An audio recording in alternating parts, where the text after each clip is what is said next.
चलिए, सूरदास का 11वां पद।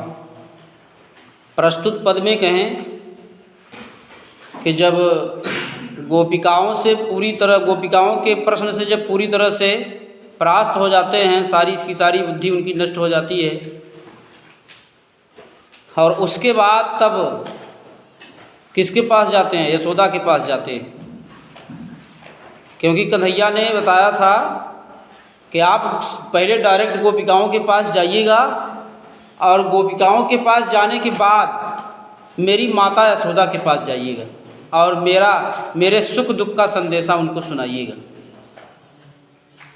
तो वही कृष्ण भगवान कह रहे हैं कि जो है संदेशो देवकी सो कहियो, कह रहे हमारा संदेशा जो है जाकर के हमारी मैया देवकी से कह देना कि जो है कि माता के बिना एक पुत्र की वही स्थिति हो गई है। क्योंकि यशोदा अपने पुत्र कन्हैया को अपने जान से भी ज़्यादा मानती थी, बहुत सेवा करती थी, और स्वाभाविक प्रवृत्ति भी है, चाहे जो भी माँ हो, अपने पुत्र की अपने पुत्रियों की बहुत सेवा करती है, जी धन तन मन से सेवा करती है। जो माँ सेवा कर देती है, माँ के अलावा इस संसार में ऐसा कोई दूसरा प्राणी नहीं जो माँ के जैसा ममत्व दे पाए, जो माँ के जैसी ममता दे पाए और माँ के जैसा लाड प्यार दे पाए। ऐसा कोई भी शख्स नहीं, चाहे पिता हो, चाहे भाई हो, चाहे भाभी हो, चाहे चाची हो, चाहे चाचा हो, चाहे जो भी सदस्य हो। जिस तरह से माँ प्यार देती है उस तरह से कोई भी, क्यों तो इसलिए कहा जाता है कि माता का प्यार दुनिया में सबसे बड़ा है, और माता का प्यार सबसे बड़ा है, इससे बड़ा कोई प्यार नहीं है संसार में। बात समझ रहे हो? ये तो कहने की अफवाहें हैं कि हम तुम्हारे लिए जान दे देंगे, हम तुम्हारे लिए कूद जाएंगे, हम तुम्हारे लिए ये कर जाएंगे, हम तुम्हारे लिए चांद तारे इकट्ठा कर देंगे। ये तो सब कहावती बातें हैं, केवल मन को तसल्ली देने के लिए कि इस तरह की बातें करेंगे तो हो सकता है कि हमारी ओर ज़्यादा आकर्षित हो कि अरे फलाने तो हमारे लिए जान देने के लिए भी तैयार।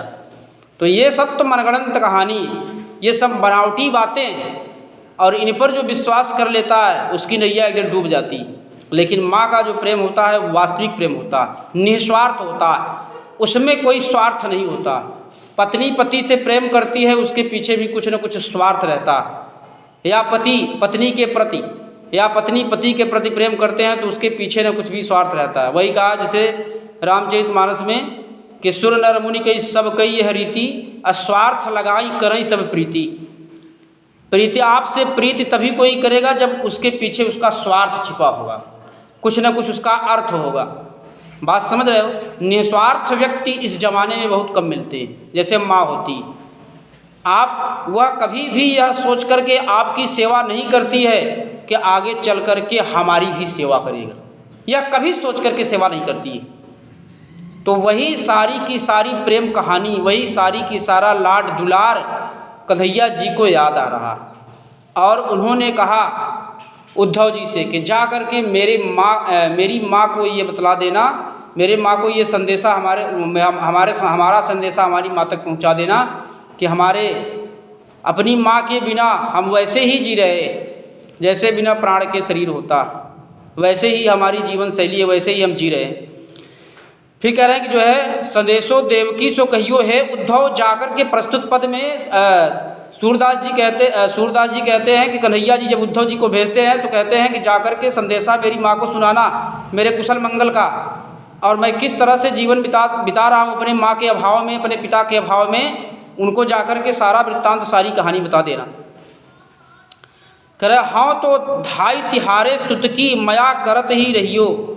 ये तो देवकी की बात है, ये तो देवकी की बात है। और जब गोपिकाओं से मिलकर के कन्हैया जब यशोदा के पास जाते हैं तो यशोदा जो है उनका कुशल मंगल कन्हैया का पूछती है, और कुशल मंगल पूछने के पश्चात वो देखिए यशोदा जी जानती थी कि वास्तविक जो माँ है कन्हैया की वो कौन है, देवकी और वसुदेव। बात समझ रहे हो? वो जानती थी। तो जब उद्धव जी उनके पास आए, कन्हैया का कुशल मंगल सुनाया, तो यशोदा जी ने कहा कि आप हमारा संदेशा जा करके देवकी से कह देना। कौन कह रहा है? यशोदा जी कह रही हैं उद्धव जी से कि हे उद्धव, हमारा संदेशा जा करके देवकी को सुना देना। तो वही कह रहे हैं कि जो है वही यशोदा जी कहती हैं कि संदेशो देवकी सो कहियो, कि हे उद्धव जी, हम यशोदा जी कहती हैं कि हे उद्धव जी हमारा संदेशा जा कर के देवकी से कह देना। क्या क्या कहना? देखिए माँ तो माँ होती है, भले किसी ने जन्म दिया हो और किसी दूसरे ने पालन पोषण किया है, लेकिन जिसने पालन पोषण किया है वो बखूबी जानता है कि हमारा बच्चा क्या चाहता है, किस टाइम में उसको क्या चाहिए, कब भोजन चाहिए, कब नहाना चाहिए, कब तेल लगाना चाहिए। तो ये सारी की सारी चीज़ों के विषय में पता केवल माँ को होता। तो वही यशोदा के हृदय में ये बात है कि कहीं ऐसा न हो कि कन्हैया को प्रातःकाल उठते समय मक्खन रोटी न मिल रहा हो, या अपटन लगा करके उसकी मालिश न की जा रही हो, या उसको सही से कलेवा न मिल रहा हो, उसको सही से भोजन न दिया जा रहा हो, सही समय पर वो सोकर उठ न रहा हो, सही समय पर अपनी नित्य क्रिया न कर रहा हो। तो ये चिंता एक यशोदा के हृदय में है, क्योंकि यशोदा इन सारी चीज़ों को कर चुकी, तो उनको बड़ी चिंता रहती। इसलिए देवकी के पास संदेशा पहुँचाती कि देवकी ने जन्म जरूर दिया, लेकिन सेवा मैंने ही किया, और सेवा किस तरह से कृष्ण की है इसको जाकर के जो है यशोदा देवकी जी को सुना देना। कह रहा हाँ माने मैं, और धाई माने सेवा करने वाली, धाई माँ जिसको बोलते हैं, सेवा करने वाली, दासी जिसको कहते हैं। बात समझ रहे हो? जब पहले के ज़माने में, बहुत पहले के ज़माने में, अब तो खैर नहीं है, पहले के ज़माने में ये होता था कि गाँव में एक धाई माँ होती थी, जिसको शुद्ध कह सकते कि चमाइन जी के कहते, कि जब बच्चा पैदा होता था तो वो नाड़ा काटने के लिए आती थी, फिर 1 हफ्ता 10 दिन 12 दिन मिस्ती कूटती थी बच्चे को। तो सेवा करने वाली उसी धाई के बारे में कह रही। तो कहती है यशोदा के हाँ तो धाई तिहारे सुत की, तिहारे माने तुम्हारे, सुत माने पुत्र की, हे देवकी जी मैं तुम्हारे पुत्र की क्या हूँ? धाई, सेवा करने वाली दासी। यशोदा जी कहती हैं कि हे उद्धव जाकर के देवकी को संदेश सुनाना कि मैं तो उनके पुत्र की केवल सेविका हूँ, केवल दासी हूँ, केवल मैंने उसकी सेवा की, कन्हैया की मैंने केवल सेवा की।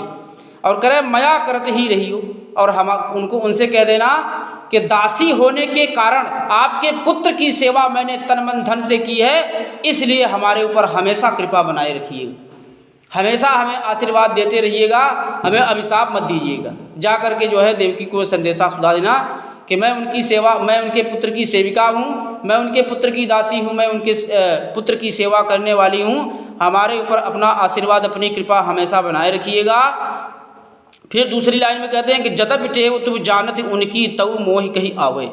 यदि टेव माने आदत, यद्यपि देवकी कन्हैया की आदत को जानती हैं कि क्या उनके अंदर बुरी आदत है और क्या अच्छी आदत है, जानती हैं, लेकिन फिर भी मैंने कन्हैया की सेवा की है, इसलिए मैं उनकी आदतों के विषय में एक बार देवकी को अवगत कराना चाहती हूँ कि कन्हैया की क्या क्या आदत है, क्या सही आदत है, क्या गलत आदत। प्रातः काल में उठता है तो क्या करता है, उसके बाद क्या करता है, उसके बाद कब नहाता है, कब खाता है, कैसे नहाता है, कैसे खाता है, फिर भी मुझको मजबूरन बताना पड़ रहा। आप सब कुछ जानती हैं, लेकिन फिर भी मुझको बताना पड़ रहा, क्योंकि आपने पुत्र को जन्म दिया। जब पुत्र को जन्म देता, पुत्र को माता जन्म देती है या पुत्री को जन्म देती है, तो उसको बताने की आवश्यकता नहीं होती कि कैसे मीजना है, कैसे कूटना है, कैसे उसको नहलाना है, कैसे उसे धुलाना है, कैसे सोना है, कब दूध पिलाना है, उसको बताने की कोई आवश्यकता नहीं, क्योंकि उसके सारे के सारे वो गुण उसके अंदर ही रहते हैं, वो स्वयं में गुरु होती है। बात समझ रहे हो?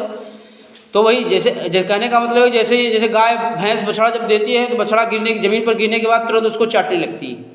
बात समझ रहे हो? तो वही चीज़ है, कह जतप टेव तुम जानते उनकी, यद्यपि आप उनकी आदतों से भली भांति परिचित हैं, आप उनकी आदत को अच्छी तरह से जानती हैं, लेकिन फिर भी करे ताऊ मोह कही आवे, लेकिन फिर भी मैं बतला देती हूँ, मैं कह देती हूँ कि कन्हैया की क्या क्या आदत है, कन्हैया प्रातःकाल उठता है तो उसको क्या चाहिए, ये मैं सारी आदतों की विस्तृत व्याख्या मैं बता दे रही हूँ। हे उद्धव जा करके जो है जानकी को सुना देना कि कन्हैया की क्या क्या आदत। हालांकि वो जानते हैं, लेकिन फिर भी एक सेविका, एक दासी होने के नाते मैंने उनकी सेवा की है 16 वर्ष 17 वर्ष तक, इसलिए मुझको फिर से मैं आपको बता दे रहा हूँ, आप जाकर के उनको बता दीजिएगा।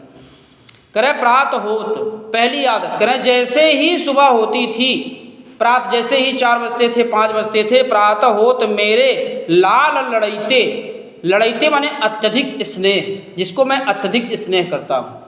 बात समझ रहे? एठे गाँव में शब्द सुने होंगे आप, लोलरैता, बहुत अपने अम्मा को लोलरैता है। लोलरैता माने जिसको अत्यधिक चाहते, बहुत अत्यधिक प्यार करते। तो वही शब्द यहाँ पर सूरदास ने प्रयोग किया, लड़ैते, लाल लड़ैते, जिस लाल को वह अत्यधिक स्नेह करती है, अत्यधिक प्रेम करती। तो कह रहे जैसे ही प्रातःकाल होता था, जैसे ही सुबह होती थी, कह रहे वैसे ही मैं सबसे अपने अधिक प्यारे पुत्र भगवान कृष्ण को माखन रोटी भावे।